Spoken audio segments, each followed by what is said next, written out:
Kembali Anda menyaksikan One on the Spot, masih bersama saya Arif Fadil, dan tentunya dengan tamu khusus pada malam hari ini, Menteri Sosial Republik Indonesia, Saifullah Yusuf. Gus, tadi Gus, di segmen sebelumnya kita sempat memberikan spill sedikit nih, soal wacana ya, subsidi BBM yang akan diganti menjadi bantuan langsung tunai.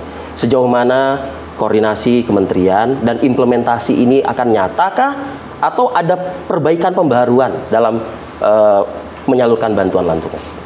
Ya, yang saya tahu ini kan semua baru wacana, baru simulasi gitu ya, dan belum ada keputusan dari pemerintah. Ya. Jadi kita ikuti saja dulu prosesnya. Tentu yang menjadi pertimbangan adalah kepentingan publik, kepentingan masyarakat, terutama masyarakat yang masih memerlukan dukungan lewat subsidi-subsidi yang ada. Betul. Jadi saya pikir semua akan menjadi pertimbangan ya, dan pemerintah pasti akan menghitung, dan nanti ada kementerian terkait yang akan melakukan simulasi-simulasi, skema-skema yang insya Allah tentu ini menjadi suatu keputusan dengan mempertimbangkan banyak faktor. Ya, salah satu yang juga akan mungkin berdampak yaitu adalah rekan-rekan kita ojol ini ya, Gus ya. Karena kan dalam aktivitas sehari-hari mereka juga membutuhkan budget yang minim untuk operasional mereka tentunya. Nah, saat ini bila mana mereka menggunakan BBM bersubsidi untuk membantu kehidupan mereka. Nah, bila mana itu nanti diganti menjadi support dari pemerintah berupa uang dalam bentuk bantuan langsung gitu, menjadi prioritaskah dalam koordinasi dengan kementerian yang lainnya? Ya, memang diskusinya hari ini adalah antara subsidi barang atau subsidi yang diberikan langsung. Uang, dalam bentuk uang. Ya, atau diberikan langsung dalam bentuk uang. Ya. Kan itu diskusinya. Ya. Nah, ini diskusi ini ya tidak hanya sekarang, tapi sejak dulu seperti itu. Ya. Nah, situasi dan kondisi menuntut keseimbangan dari keduanya ini terus dirasionalisasikan, dihitung, sehingga pada akhirnya nanti itu tentu yang dipilih adalah untuk kepentingan masyarakat banyak dan untuk masa depan kita bersama. Iya, iya. Artinya hanyakah tersegmented untuk kalangan ojol kah, Gus, gitu, atau mungkin juga masyarakat lain seperti para pelaku UMKM mikro kecil gitu? Ya, nanti kita lihat ya. Jadi yang jelas kan akan semua dipertimbangkan. Akan dipertimbangkan dampak-dampaknya, dan kemudian siapa yang paling berhak untuk mendapatkan dukungan dari pemerintah jika ada misalnya pengurangan subsidi. Kan itu ada hitung-hitungannya semua. Dan sekarang sebenarnya ini masih tahap wacana dan diskusi-diskusi seperti biasa ketika kita menghadapi akhir tahun. Diskusi itu bentuknya dalam bentuk hearing atau mendengarkan pendapat dari pakar sejumlah pihak begitu? Ya, tentu kementerian-kementerian yang menjadi leading sektor untuk membicarakannya, kita juga ikut mendengar, tapi semuanya sekali lagi masih dalam tahap diskusi. Masih dalam diskusi ya, Gus. Gus, penting ini Gus, soalnya pembahasan ini kita angkat karena kan kita juga sejalan dengan komitmen pemerintah ya, di bawah kepemimpinan Presiden Prabowo Subianto yang mengatakan 2026 ya Gus, kalau tidak salah itu kemiskinan ekstrim gitu ya.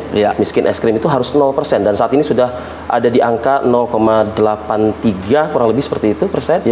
Komitmen Kemensos dalam merealisasikan butuh waktu 2 tahun nih, Gus. Ya, jadi sekali lagi ya, pemerintah dalam hal ini Presiden utamanya itu pasti mendengarkan aspirasi. Aspirasi ojol misalnya itu pasti juga sangat didengar, itu dulu. Kemudian yang kedua menyangkut kemiskinan ekstrim. Jadi kalau di dalam program yang sudah dicanangkan oleh Presiden, ditarget 2 tahun ke depan bisa menjadi 0%. Sekarang kan 0,83%, setara dengan 2,3 juta jiwa. Kurang lebih ya? Kurang lebihnya seperti itu. Nah, ini yang menjadi target ya, yang insya Allah dengan mengintegrasikan program, dengan kolaborasi, ya insya Allah bisa terpenuhi. Masalahnya sekarang mulai dari mana gitu. Nah, Presiden memberikan arahan kita mulai dari penyempurnaan data. Nah, datanya ini sekarang sedang dikonsolidasikan oleh BPS, nanti akan menjadi semacam data tunggal. Kalau data tunggal ini terwujud, ya, maka ini untuk pertama kalinya kita Indonesia memiliki data tunggal. Data tunggal terpadu sosial ekonomi. DTKS istilahnya. Nah, kalau dulu DTKS, jadi itu hanya milik Kementerian Sosial. Sekarang kementerian dan lembaga yang memiliki data diserahkan semuanya ke BPS. Satu lembaga begitu, ke BPS, disinkronisasi, dikonsolidasi, direkonsiliasi. Kemudian nanti setelah itu dikembalikan lagi ke kementerian, dan ini menjadi pedoman bersama bagi seluruh kementerian, lembaga, dan pemerintah daerah dalam menyusun program. Jadi nanti datanya sudah data tunggal, tidak ada data Kementerian Sosial, tidak ada data Bappenas, tapi datanya data tunggal. Namanya data tunggal sosial ekonomi, data tunggal terpadu sosial ekonomi. Kira-kira begitulah. Jadi ini penyempurnaan pendataan sebagaimana kita tidak ingin juga ya Gus ya mengulang lagi soal kisruh data misalnya begitu Gus. Kan selama ini banyak keluhan itu ya, tidak tepat sasaran ya kan, yang dapat hanya itu saja. Bahkan yang meninggal juga masih. Ya, yang meninggal masih dapat itu kan banyak sekali itu, karena memang data itu dinamis kan. Sekarang ini data mesti terkumpul, besok mesti berubah karena ada yang meninggal, ada yang pindah tempat, ada yang mungkin naik kelas, gitu, ada yang turun kelas. Ini kan dinamis. Oleh karena itu nanti ada protokol penggunaan data itu sehingga mengantisipasi dinamika yang terjadi di lapangan. Nah, tentu data ini adalah data yang diyakini itu sesuai dengan situasi dan kondisi hari ini di lapangan. Gitu dulu, dimulai dari situ. Maka Presiden ingin memulai kerja ini dengan data yang terpadu dan itu tunggal. Setelah itu kita akan nampak di situ bahwa ketemulah alamat ya, by name, by address-nya, kemudian profilnya, ya akan kelihatan semua. Keluarga mana yang mendapatkan program subsidi listrik, program mana yang dapat dari PKH, Kemensos, mana lagi yang dapat dari kementerian lain, itu akan nampak semua kalau datanya sudah tunggal. Nah, dengan begitu kita akan lebih mudah untuk melakukan program-program yang lebih tepat sasaran. Nah, tentu untuk menyelesaikan kemiskinan ekstrim ini sudah dimulai pada zaman Pak Jokowi. Ya kan, sekarang tinggal 2,3 juta ini. Pemantapan lah ya Gus. Ya, ini kemudian nanti kita akan lakukan pendampingan, kita akan lakukan pemberdayaan, di samping tentu kebutuhan-kebutuhan dasarnya dicukupi terlebih dulu. Karena kalau kita lihat profil dari keluarga miskin ekstrim itu menurut BPS diantaranya memang rata-rata itu perempuan yang sudah sepuh, yang lansia dan di atas 70 tahun, ya kan? Ya, itu profilnya seperti itu. Potretnya aja kita masih lihat 70 tahun aja masih mengayuh. Iya, jadi mereka rata-rata di atas, misalnya udah lansia, itu rata-rata berapa persen ya? Kalau tidak salah saya di atas 60% itu. Rata-rata yang miskin ekstrim ini adalah lansia. Kalau sudah lansia ya memang sulit untuk bisa diberdayakan, maka dia harusnya adalah bantuan-bantuan yang memenuhi kebutuhan dasar mereka. Jaminan sosialnya diperkuat gitu. Lalu kemudian ditambah dengan program-program yang membuat mereka sedikit lebih bisa bernafas lega.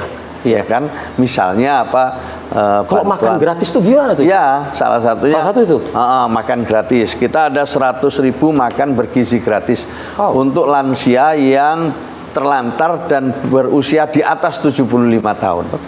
Jadi ini 100.000 jumlahnya. Berjalan seluruh Indonesia. Berjalan. Alhamdulillah dibiayai oleh di backup atau dilayani oleh Pokmas, kelompok masyarakat. Dan itu jalan alhamdulillah ya. Jadi kalau kita lihat, saya sih sudah beberapa kali ke lapangan, ketemu juga sama para lansia itu, mereka bahagia sekali karena memang hidup sendiri rata-rata itu. Kalau toh ada anaknya tidak tinggal di situ. Jadi anaknya sendiri punya keterbatasan untuk merawat orang tuanya ini. Nah, mereka kita kirim makanan pagi dan siang. pagi dan siang yang dikirim dalam artinya satu tidak waktu. jemput bola tapi lebih peran aktif pemerintah. Iya, dijemput itu. Ya karena memang yang usianya sudah 70. Ya. Jadi memang sekali lagi profil kemiskinan ekstrim ini sedang kita pelajari, kita dalami. Mereka rata-rata juga petani gitu, buruh maupun petani. Nah, yang seperti itu ada sekitar 25% atau 24% yang masih kita bisa katakanlah dukung ya lewat pemberian program-program, lewat program padat karya dan lain sebagainya. Gitu. Artinya tidak hanya 1-2 program, banyak program ya. Banyak program untuk mengintervensi mereka, banyak program. Ada yang memang kalau tidak bisa diberdayakan karena usia, ya cukup dengan bantuan yang menjadi bagian dari perlindungan dan jaminan sosialnya. Kemudian bagi yang masih punya kemampuan untuk bekerja, ya kita kasih pekerjaan gitu. Tapi yang mungkin masih perlu bisa diberdayakan, ya kita akan berdayakan. Bagi usia-usia yang masih muda, tentu bisa kita berikan pendidikan dan pelatihan. Jadi kalau kita tangkap ya pemirsa, malam hari ini Pak Menteri mengatakan sudah banyak instrumen. Waduh. Dan tidak hanya Kementerian Sosial. Ya. Dan tidak hanya Kementerian Sosial. Kita bersinergi dengan kementerian-kementerian lain juga. Nah, itulah yang membuat saya lebih optimis ya untuk dalam 2 tahun ini bisa mencapai 0% itu. Karena memang arahan Bapak Presiden, kita ini harus menjadi satu kesatuan yang tidak terpisahkan. Baik. Ditunggu BPS datanya, karena Kementerian Sosial sudah siap sprint nih untuk mencapai angka 0% di tahun 2026. Jeda dulu ya, Gus. Masih akan berdiskusi kita dengan tema yang juga masih cukup menjadi perhatian publik. Kami akan kembali one on the spot untuk Anda.